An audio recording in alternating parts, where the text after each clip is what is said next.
Divine Feminines, I want you guys to give yourself credit for something that you did.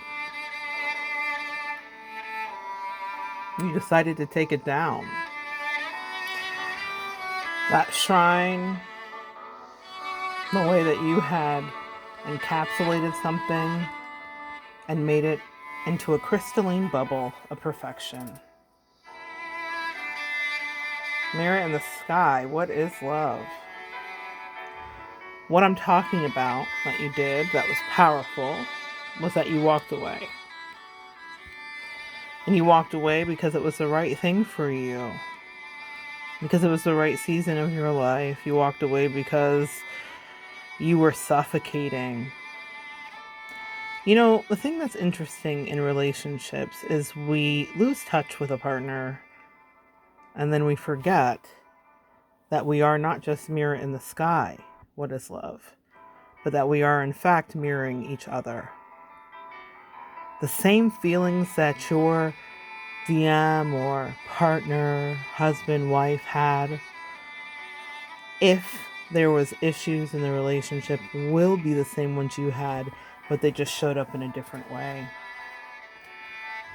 We forget that when we're in our victimization stage and we can't believe a betrayal or we can't believe we've grown apart.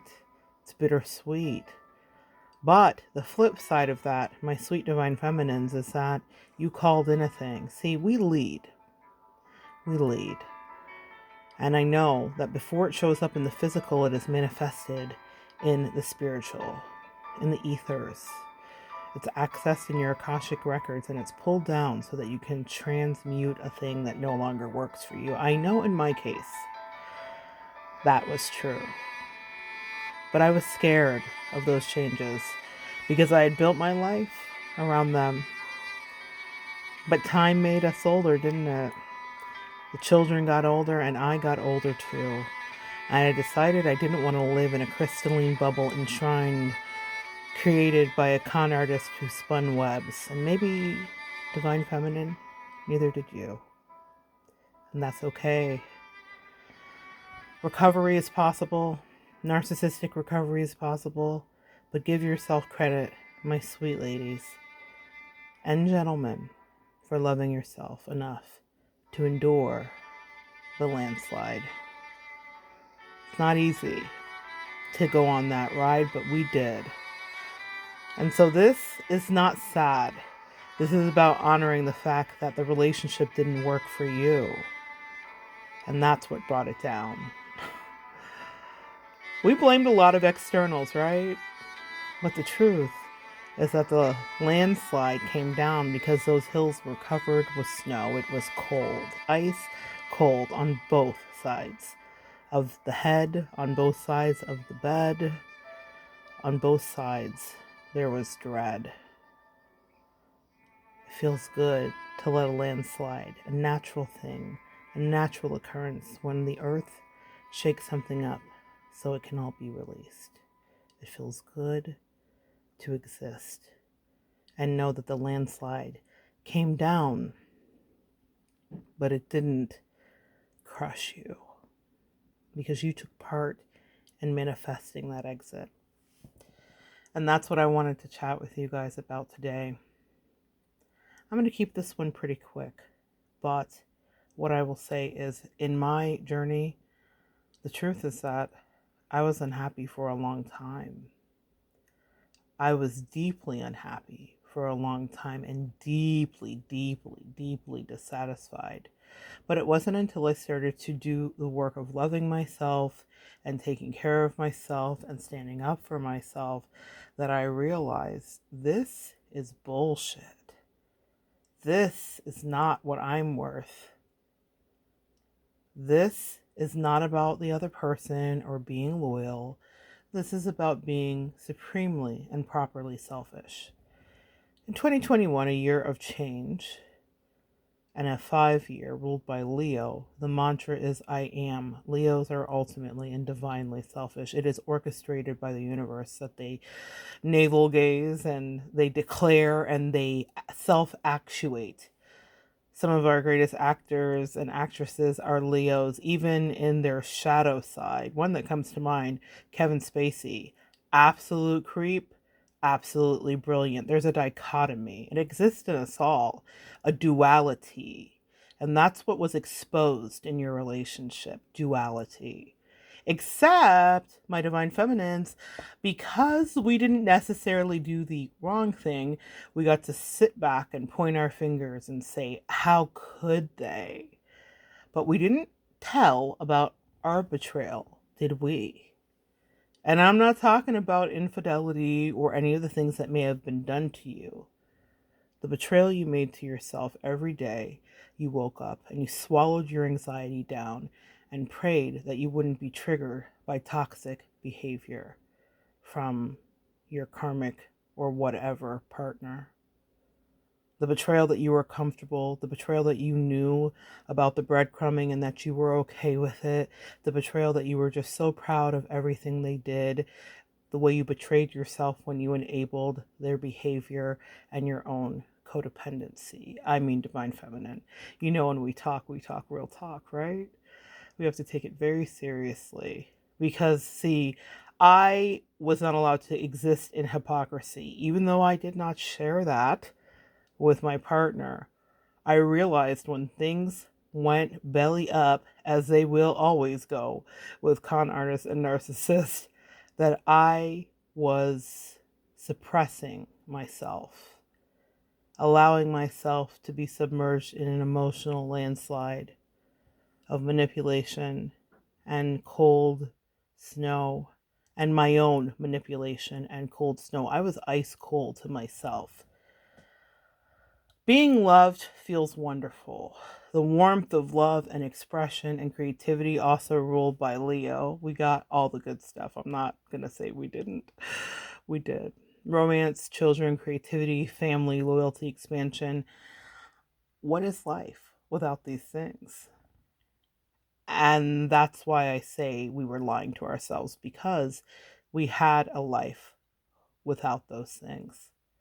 And what is life without those things, divine feminine? It's not a life worth living. When you're dealing with someone who is a sociopath, they don't need much. They just need validation and tons of energy to feed all of their mother wounds and issues. You, divine feminine, require a lot more, but we're taught to suppress those needs, my empath, and never actually articulate them. And if you did, you were punished. And even in the relationships you crawled from underneath, like one would in a landslide, you were punished. It was several years ago when someone in my life asked me how I could maximize my business output. They asked me not to tell them my response. I don't recall if I did or not, but I remember scripting it, writing, because I'm a writer and I recommend highly that you guys script and write down your dreams that you're manifesting. But I remember scripting it and writing. The first thing that came to my mind is that I would be more productive if I wasn't in the relationship I was in.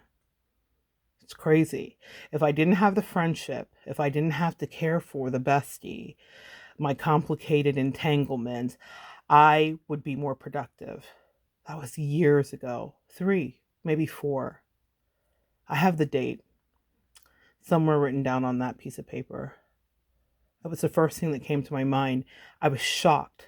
I was shocked that was what I knew subconsciously, but I had suppressed.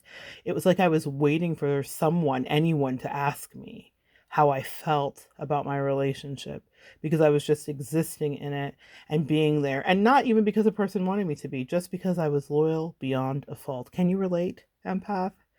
Can you relate, divine feminine? We are quite nurturing, are we not? But I was so loyal that I made myself sick. And I was so loyal that I allowed myself to be disrespected. And I was so loyal that I was patient while someone was just the most relentless asshole I've really ever encountered in my life. And I've been in a cult, y'all. Okay? I have dealt with David Koresh-esque leaders, minus the full arsenal. But this one takes a cake. And I was like, wow, That is a big lie you've told to yourself. So when someone threw me a life rope while I'm out there drowning in lies, a landslide of emotions and deceit, and being unhappy, not fulfilled, not loved in a juicy and good way, not acknowledged, not validated. The person did things that all narcs will do. Of course, they breadcrumb you and give you enough just to keep you hanging on. It just keeps me hanging on. That's what I just heard. How many of you guys were strung along and kept hanging on for nothing much but a strong arm from a fucking tyrant? The lie was that you were okay with that. The lie was that you were fed in that. The lie was that you got nourishment out of that situation. And the truth is that you didn't. So you called in a change. Before anything manifests, like I said, you do it above. As above, so below. I wanted out years ago, and so I made that happen. Now, I will tell you, I didn't order it properly when I scripted because I didn't know how much heartbreak, betrayal, and pain would come along with my exit. But I am an alchemist, as are you, Divine Feminine. And I turned that energy into pure spun gold on my rumple stillskin, ladies. I got in formation with myself. Because the biggest lie that I was telling myself in my codependent, enmeshed, and suffocating relationship is that I didn't know how to call my own shots or make my own orders, and that I needed to look to someone to validate emotions, thoughts, and feelings. It's nice to have a confidant and a friend. It's nice to have someone who will travel around the world and back again. It's nice to have someone whose heart is true. It's nice to have a pal and a confidant. But the biggest gift is the gift you give to yourself of empowerment, self-empowerment, being your own advocate, standing up for yourself, not lying. If someone can't give you the kind of relationship that makes you feel validated, then what are you in it for? That's the truth. You can call that person friend all day. They can be your Dorothy. They can be your Blanche Devereaux. They can be your Rose. They can be your Ruth. But are you guys living in a relationship that is anchored in the truth?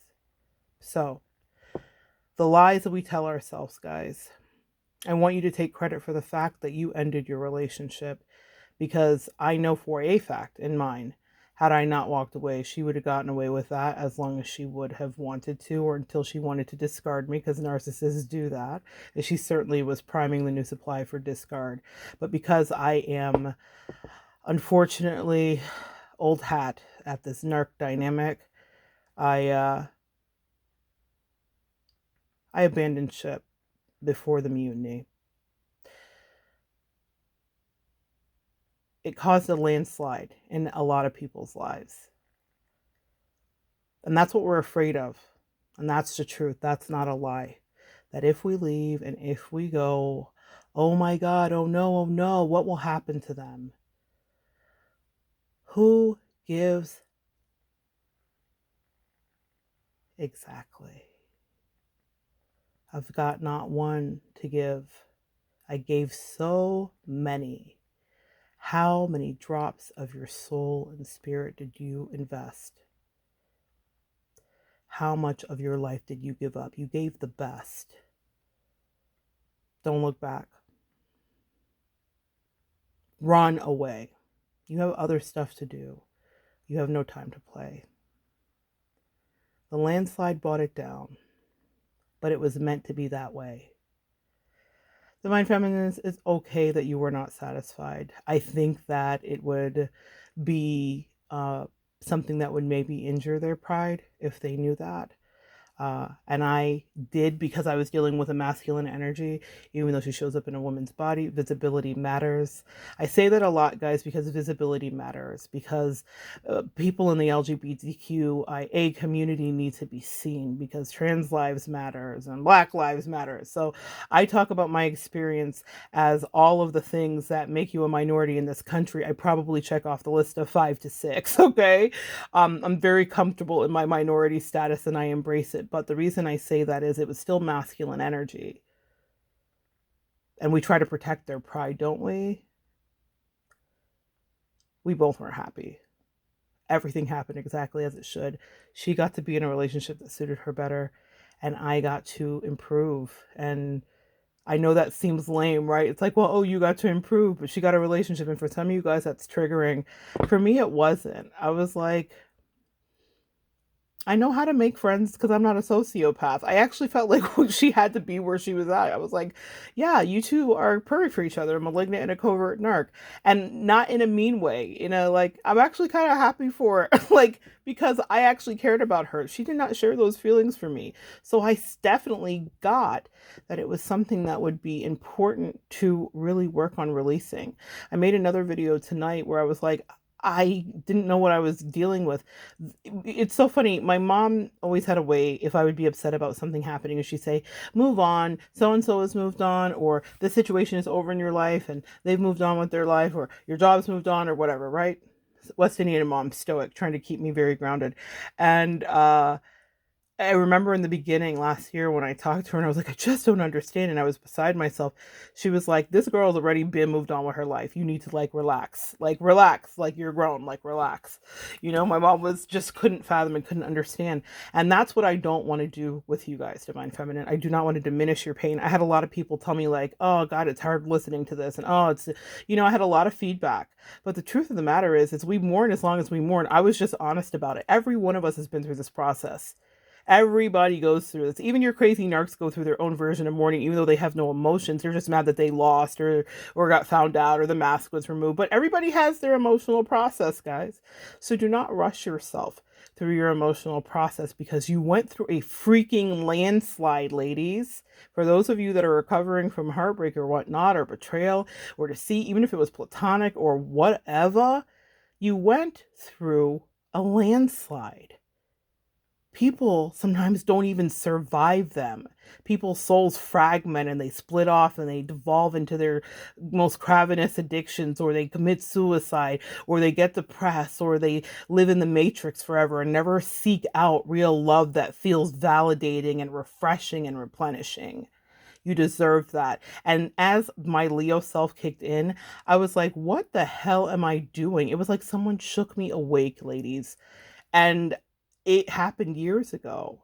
Before the relationship ended, it happened years ago. I remember thinking a lot of feelings and words that I will not say here right now, but I remember feeling that and thinking, what am I doing? I'm a Leo. I'm me. I'm an empath. I'm magic. Why am I not manifesting the kind of relationship dynamic or friendship dynamic or business dynamic or career dynamic? You name it. Fill in the blanks, Divine Feminine. Why are you not manifesting the thing you want? When you've seen you can manifest in other areas of your life, why do you let love be the thing that keeps you stuck? You can have it. Open your heart to love. The more you open your heart and the more you pour your love into your creations and to the greater good, it increases the life force and everything breaks open exponentially. Leo also rules the heart. If our heart's broken, we maw and mew just like a big old Leo, and we lick our wounds, and it takes us a long time to recover. And I would say I'm definitely a Leo through and through that way. But my heart is elastic. I have a video coming up about elastic hearts by Sia. My angels downloaded something that just arrested my spirit today. We have thick skin and an elastic heart, my sweet divine feminines. And we cry out, why can I not conquer love? Because we conquer so many other things. But you have to conquer the love that's right for you. And when you do, You know, even as Sia said that, I want to pick it apart right now because her trying to conquer love, therein lies the rub, but therein lies the issue, the problem, the question, the query, the conundrum. You can't conquer love. You invite love. You manifest love. You get in the right vibration and you become love, and love naturally attracts to you. We were operating out of a very imbalanced feminine and imbalanced masculine energy, thinking we had to be conquistadors. We are the receivers, my loves. It doesn't mean we don't reciprocate and we don't initiate, we don't surprise, we don't do lovely gestures, but it means that if someone loves you, they make that bloody well clear to you. You don't have to fight for it, you don't have to conquer it, you don't have to chase it down. That is masculine energy. And while I want us to integrate and be balanced, I will not have us out of balance, acting like hungry, like hungry, like I don't know what even to say. No, we're not chasing. Runner chaser dynamics exist in our empath and narcissistic dynamic, okay, and in unhealthy and toxic relationships. When you integrate and you open your heart back up to love, and you discover that your thick skin snaps back into place and there is more of the love race to run, then you move away from this thing and you admit what you have done. And what you did was you shifted. You let the tectonic plates of your life shift, and you admitted to yourself out loud. Maybe you did script just like I did, and you said, this is not enough. And you didn't know how you were going to get to the other side. You didn't know how you were going to be able to escape, but you took your pen to your paper and you wrote down dreams of being in a relationship that was safe. They manifest, ladies. It all comes true. Even if it breaks you open and pummels you, you will get to the other side. You will survive the landslide. Thank you for joining me. Come back and join me next time, guys, and we will continue to evolve together.